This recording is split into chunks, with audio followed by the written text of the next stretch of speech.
Hi, நான் தான் உங்கள் திரு.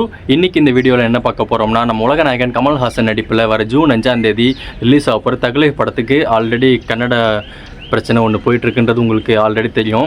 பட் இன்றைக்கி ஒரு பிரச்சனை இருக்குது. என்ன பிரச்சனைனா, கமல் சார் வந்து மன்னிப்பு கேட்கணும் அந்த மாதிரி அந்த ஊர் அமைப்புகள் சொன்னதுனால கமல் சார் வந்து அந்த ஊர் உயர் நீதிமன்றத்தை நாடி போயிருக்காரு. அந்த உயர் நீதிமன்றத்தில் என்ன சொல்லியிருக்காங்கன்னா, கமல் சார் கண்டிப்பாக மன்னிப்பு கேட்டாகணும் அந்த மாதிரி சொல்லியிருக்காங்க. கமல் சார் அதுக்கு என்ன செஞ்சுருக்காருன்னா, ஒரு அறிக்கை விட்டுருக்காரு. அதில் வந்து நம்ம எல்லாருமே ஒரே குடும்பம், தன்னால் ஒருத்தர் வந்து பாதிக்கப்படுறது நான் விரும்பலை. அதாவது சிவராஜ்குமாரும் இந்த விஷயத்தில் ஒரு நெருக்கடிக்கு ஏற்பட்டிருக்காரு. ஏன்னா சிவராஜ்குமார் கமல் சாருக்கு சப்போர்ட் பண்ணதுனால, அவரும் அந்த ஊரில் நெருக்கடிக்கு ஏற்பட்டதுனால, என்னால் அவர் பாதிக்கப்பட்டதுனால அதுக்கு நான் வருத்தம் தெரிவிக்கிறேன். நான் சொன்ன கருத்து உங்களுக்கு தவறாக புரிஞ்சுக்கிட்டீங்கன்னு நினைக்கிறேன், அதுக்கு நான் வருத்தம் தெரிவிக்கிறேன் அந்த மாதிரி ஒரு அறிக்கை விட்டுருந்தார்.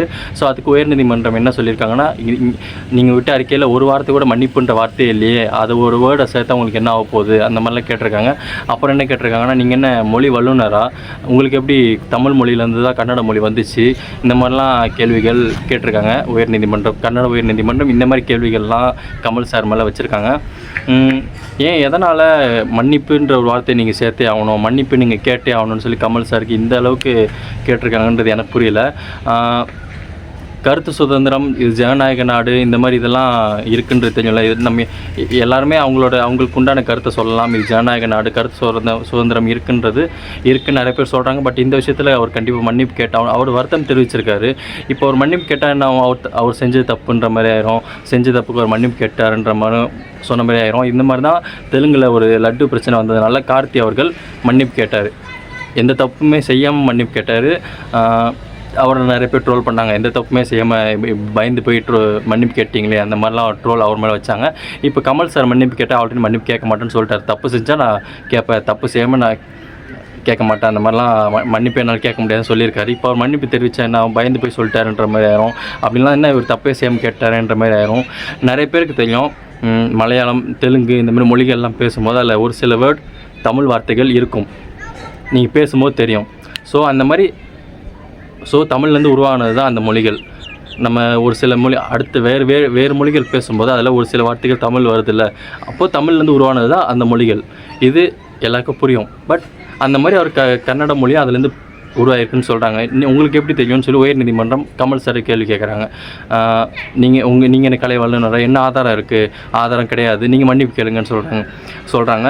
அப்போ நீங்கள் ப்ரூவ் பண்ணலாம்ல, கன்னட மொழி வந்து தனி மொழி, தமிழ் மொழியிலேருந்து பிறக்கலை, அப்போ நீங்கள் அதை ப்ரூவ் பண்ணிட்டு அவரை மன்னிப்பு கேளுங்கன்னு சொல்லலாம்ல. அப்போ அவர் கேட்பார்ல, நீங்கள் காமிச்சா தானே அப்போ அவர் காட்ட முடியும்.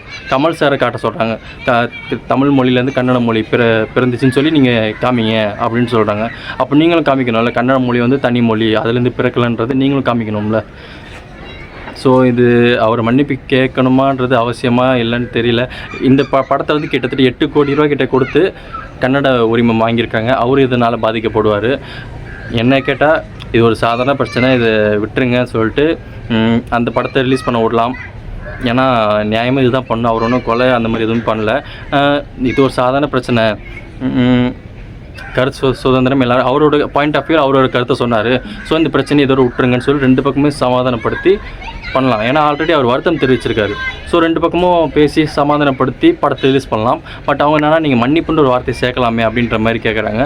அவர் இப்போ தான் எம்பி ஆக போகிறாரு. ஒருவேளை அரசியல் கலந்த ஒரு பிரச்சனைகள் ஏதாவது அவர் சுற்றி நடக்குதான்றதும் ஒரு சந்தேகம் வருது.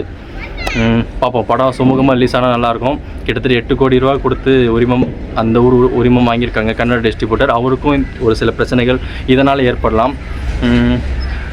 பார்ப்போம் என்ன ஆகுதுன்னு. முடிஞ்ச அளவுக்கு உங்களுக்கு எல்லா நியூஸும் கரெக்டாக சொன்னேன்னு நினைக்கிறேன். பாய்.